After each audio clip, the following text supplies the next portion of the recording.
Good morning. That was a weird night. I was like shivering, I was warm. Now I have a headache. I don't know, just not feeling good. And because I stopped like 3 miles early yesterday, I have an extra 3 miles to do today.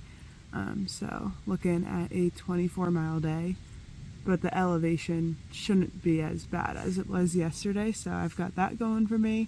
But I really need to drink some water with some electrolytes in it, take some Advil, and have something to eat. And then leaving this campsite, I just have a climb.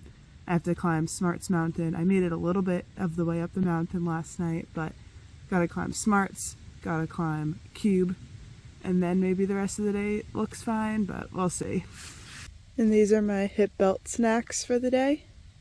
I have my phone charging with the battery bank. It's plugged in right now, but it's the Anchor 20,000 milliamp battery, which is my biggest one, and it's fully charged. But for some reason, my phone is saying that it's going to take 5.5 hours to fully charge, which it usually takes like 30 or 40 minutes. So that's kind of a bummer. I feel like my phone's just going to be charging all day and not make any progress. And I'm using my phone a lot to vlog.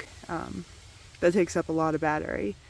And yeah, I don't think it's the battery bank that's the issue. I think it's the cord. Yeah, so maybe if I'm able to get in town tomorrow, I can get another cord and see if that works better. But yeah, this is kind of a pain in the butt. Good morning, New Hampshire. And that's the mountain that I was trying to get to last night. I'm glad I didn't do it. That's still really far away.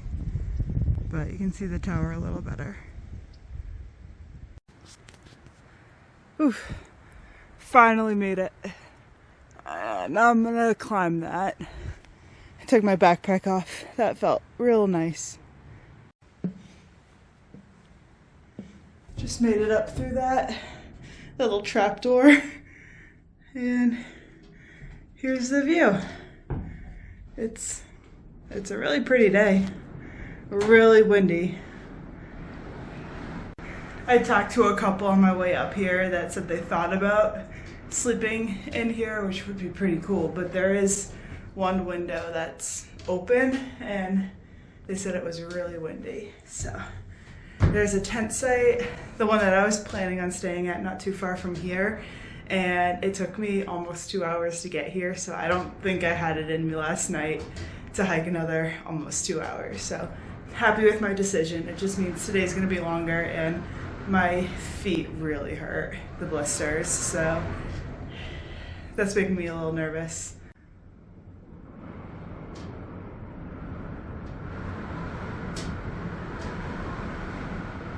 I just saw something weird run through the trees. Like smaller than a deer, but it was tan, so not a bear. I can only think of like a coyote? I don't know. And now I'm like stuck because I heard them on like either side of me. Huh.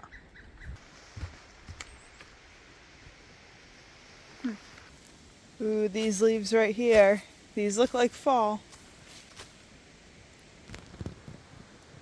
There's some colors up in the trees.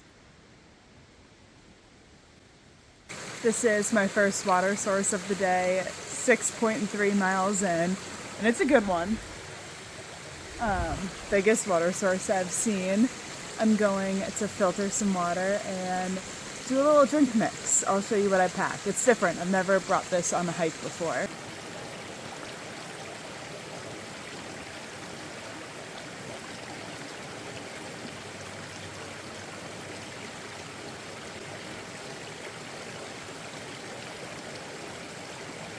Wow, I was just talking to my phone for like 2 minutes and then realized that I never pressed record. But I was saying that this is called AG1. It's like greens powder, and I've been drinking it every single morning for the last couple months. And they make travel packets, so I was able to keep it going and drink the greens powder, which has so many good things in it for this hike, and I'm excited I mixed it in this, and it's gonna stay right here, and I'll drink it because I'm about to climb up Mount Cube. So I'm trying to be a little healthier this week. Not saying I'm healthy at all because I had a Snickers bar like 20 minutes ago, but I'm trying to make better choices and fuel myself, and then hopefully be able to perform better out here and hike these mountains just a tiny bit easier. But the last like mile or two, my shoulders have been hurting. My bag feels like it weighs like 50 pounds, but it's probably only 20 pounds. I don't know, but there's a big climb coming up ahead. I had texted a hostel to see if there was any availability, and they haven't gotten back to me. I don't have service right now, so when I get up to Mount Cube, I'll give them a call. This wasn't in my original plans, but if I don't take advantage of this hostel, I don't think I could sleep inside until I get to Gorham, which is the last town of New Hampshire. So it's going to be a while.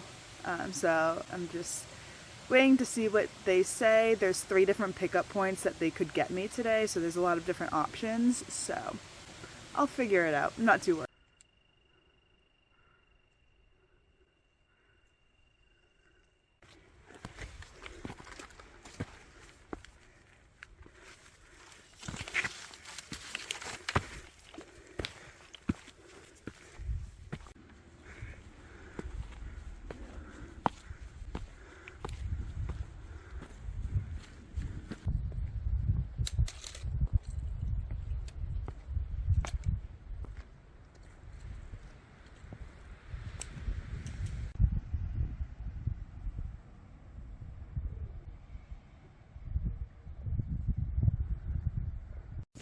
So I did secure a bed and a shared room at the Barn Door Hostel tonight. I'm pretty excited about that. I've been wanting to check out the Barn Door Hostel. I actually put them on my New Hampshire Hike-opoly board game, so I've been emailing with them, and I think someone, Diane, maybe from the Barn Door Hostel, sometimes she comments on my YouTube videos, and I've chatted with her a little bit through that, so it'll be cool to experience the hostel, and I can show you guys what it's like. Like I said, or I think I said earlier, there's 3 different road crossings that they could potentially pick me up, and I was talking with them on the summit of Mount Cube, and I told them the last road crossing is where I could get the shuttle, but I'm gonna have to hike fast, and I told them 6:30, which is their latest pickup time. So I'm feeling good. My feet don't hurt that much right now. So I think I can do it, but if not, I can just get picked up sooner, and I don't think it'll be a problem. But that is the motivation I needed to keep on hiking. When I was new to backpacking, I was pretty nervous about hostels because I didn't know how they worked. So I'll just give you a lowdown in case anyone watching is curious. So I use the Farout App to look up hostels, and then in their description you can kind of see what they offer. So like their different types of accommodations, their prices, if they do shuttles or not. You can also read comments from people who have stayed there to decide if it's a good place or not. And so in the description it says that there's a phone number, and it says to text or call them. What I prefer to do is text, because when you're hiking you don't always have service, so it's not always fun to play a game of like telephone tag. Usually I'll just send a text, ask if they have availability, and then they can get back to me when they can. So I've just been texting with them, and like I said, check the description to see if they offer shuttles, and it was very clear that they do, and at what road crossings and at what times. So it's pretty simple. Some hostels will offer rides into town if you have to resupply. I'm not sure if this one does, but I don't really have to resupply. The only thing I kind of want is a new phone charger, so I'll ask them if they have any recommendations for me on how to get a new phone charger when I see them. Like I said in a couple of videos ago, I wanted this series to be more informational, so you know how to hike New Hampshire. So that's a good tip if anyone's curious on how the hostels work. I went up and over Smarts Mountain and Mount Cube, and then I just crossed a main road, and now I'm back in the woods doing a gradual uphill. Turns out my heels don't hurt when I'm going downhill, but they hurt a lot when I'm going uphill. I am maintaining a 2.5 mile per hour pace to make it to my shuttle on time. About 8.5 more miles.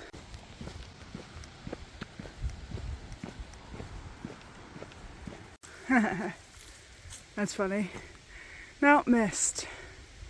This is the summit. So all I've really been doing for the past 13 miles has been hiking as fast as I can because I'm just motivated to get to that hostel, and I didn't want to miss their last shuttle. But little update, the shuttle is coming in 1 hour and I have 2.5 miles to go. So I am right on pace, even doing a little jog right now. Hopefully I can get there early and have a snack. Yeah, I'm really happy. I feel a lot stronger than I did yesterday, that's for sure. I made it here at 6:29. I'm so excited. As soon as I got to the Barn Door Hostel, I took a shower. They had amazing showers. This is my room. It's a 10-person shared room, but I ended up only having one roommate, so it was really nice. The beds were, even though there were a lot of beds, they were very secluded. They had the privacy curtain. I got my charger. They took me to Dollar General. I love looking at this fridge, and I even spotted a Hampshire sticker. Did you see it? It is right there on the handle. I thought it was so cool that they already had it on. So after my shower, I brushed my hair. I hung out in my bunk for a while. I had a Hot Pocket. I also got that at Dollar General. It really hit the spot. And this is the hostel. It was a really nice converted barn, really well done, fairly new, only a couple years old. Great kitchen, dining, common areas. There were a few different options of rooms, shared rooms, private rooms, and I had a really nice stay.